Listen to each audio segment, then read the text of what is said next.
Hello guys, welcome back to the channel और study Adda. तो guys आज हम स्टार्ट करने वाले हैं द लास्ट लीफ चैप्टर की समरी। गाइज जैसा इस चैप्टर का नेम है वैसे ही इस चैप्टर में 2 गर्ल्स होती हैं, दोनों फ्रेंड होती हैं। बट उनमें से एक गर्ल जिसका नाम होता है जॉन्सी, वो बीमार हो जाती है और अपनी विंडो से एक पेड़ को देखती रहती है और उसकी लास्ट लीफ गिरने का इंतजार करती है। तो आखिर वो ऐसा क्यों करती है? तो चलते हैं चैप्टर की तरफ और देखेंगे ऐसा उसने क्यों किया। गाइस इस चैप्टर में 2 गर्ल हैं जिसका नाम है सू और जॉन्सी। सू और जॉन्सी साथ ही रहती हैं एंड एक पुरानी सी बिल्डिंग के 3rd फ्लोर पर एक ही रूम में रहती हैं।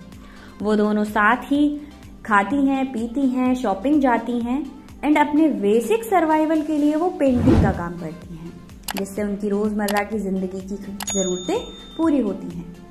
अब एक दिन क्या होता है, जॉन्सी को बहुत तेज बुखार होता है, उसे निमोनिया हो जाता है और वो बीमार हो जाती है।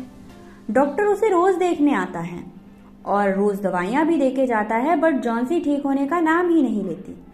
एक दिन डॉक्टर शू को जॉन्सी के कमरे से बाहर बुलाकर कहता है कि मैं इसे रोज दवाइयां दे रहा हूँ, बट ये ठीक होने का नाम क्यों नहीं ले रही? ऐसा क्या है जिससे ये ठीक नहीं हो पा रही? क्या ये ठीक होना ही नहीं चाहती? जॉन्सी इतनी ज्यादा बीमार थी कि वो अपनी बेड से उठ भी नहीं पा रही थी और अपने विंडो से बाहर एक पेड़ दिखता था आइवी कॉपर का, उसको हमेशा देखती रहती थी।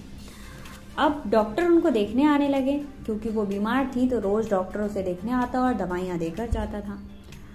कई दिन गुजर गए तो एक दिन जो जॉन्सी थी उसके रूम में से वो सू को बुलाते हैं और कहते हैं इधर आओ। सू से कहते हैं कि आखिर ऐसी कौन सी बात है जो इन्हें ठीक नहीं होने दे रही, या फिर इन्हें हुआ क्या है जो ये अभी तक ठीक नहीं हुई। तो जॉन्सी कहती है पता नहीं, क्योंकि डॉक्टर दवाइयां दे रहा था और जॉन्सी इतनी ज्यादा बीमार भी नहीं थी कि उसे उठने का मन ही ना करे, बट वो उठना चाहती ही नहीं थी और वो ठीक होना ही नहीं चाहती थी। ऐसा लगता था कि उसके अंदर से वो खुद को ठीक ही करना नहीं चाहती है। डॉक्टर सू से कहता है कि क्या जॉन्सी को कोई प्रॉब्लम है, क्या कोई ऐसी चीज है जिससे वो डिप्रेस्ड रहती है।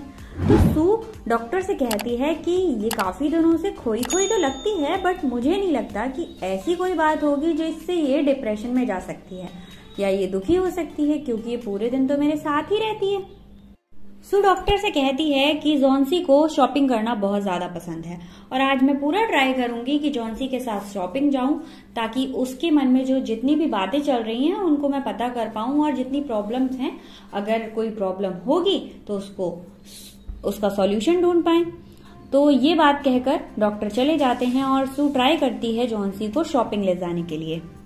फिर सू किचन में जाती है और जॉन्सी के लिए सूप बनाकर लाती है और बहुत ही मजाकिया मूड में कहती है, क्या तुम दिन भर बेड पर पड़ी रहती हो? उठो, आज शॉपिंग करने चलते हैं और फटाफट से सूप पी लो, हमेशा बीमार रहती हो। बहुत मनाने के बाद जॉन्सी मान जाती है और वो दोनों शॉपिंग करने के लिए जाते हैं। जब शॉपिंग करने के लिए मॉल पहुंचते हैं तो जॉन्सी वहां पर फिजिकली तो प्रेजेंट थी, बट मेंटली वो प्रेजेंट नहीं थी, उसका मन वहां लग ही नहीं रहा था और सू इस बात को नोटिस कर रही थी। सू और जॉन्सी शॉपिंग करके घर वापस आ जाते हैं। फाइनली जो सू थी वो अपने रूम में जाती है, क्योंकि उसके लिए एक न्यू पेंटिंग बनानी थी और उनकी लाइफ के जो बेसिक सर्वाइवल हैं उसके लिए जरूरी भी था और वो पेंटिंग बना के उसे कस्टमर को देनी भी थी। पेंटिंग बनाने के लिए वो अपने रूम में जाती है, बट सू का मन उसमें बिल्कुल भी नहीं लगता और वो कहती है, क्योंकि उसके माइंड में तो कौन चल रहा था, जॉन्सी चल रही थी कि जॉन्सी के साथ क्या हुआ है, क्या रह गया है, या फिर क्या चीज है जो उसे परेशान कर रही है। वो क्या करती है, अपनी पेंटिंग को उठाती है और खुद के जितने भी पेंटिंग बनाने के ब्रश वगैरह हैं उनको उठाकर जॉन्सी के रूम में आ जाती है।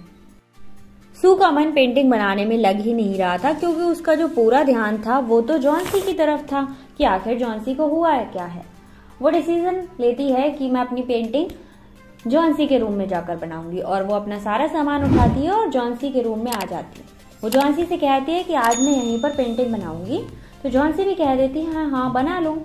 बट जॉन्सी का जो ध्यान था वो सू की तरफ था ही नहीं, वो तो विंडो के बाहर इवी कीपर ट्री को देख रही थी। तो सू से पूछती है, क्या तुम किसी की तरफ देखती नहीं हो? क्या देख रही हो विंडो के बाहर, क्या देखती रहती हो हमेशा? तो जॉन्सी बताती है कि देखो वो इवी कीपर ट्री, उसकी जो पत्ते हैं वो धीरे धीरे झड़ते ही जा रहे हैं। सू कहती है इसमें कौन सी बड़ी बात है, पेड़ की पत्तियां तो झड़ती हैं, पतझड़ का सीजन है और वो झड़ेंगी ही। तो जॉन्सी बताती है कि नहीं नहीं, इस पेड़ की जैसे ही सारी पत्तियां झड़ जाएंगी मैं भी इस दुनिया से चली जाऊंगी। जैसे ही इस पेड़ की आखिरी पत्ती झड़ जाएगी मेरा जीवन भी खत्म हो जाएगा।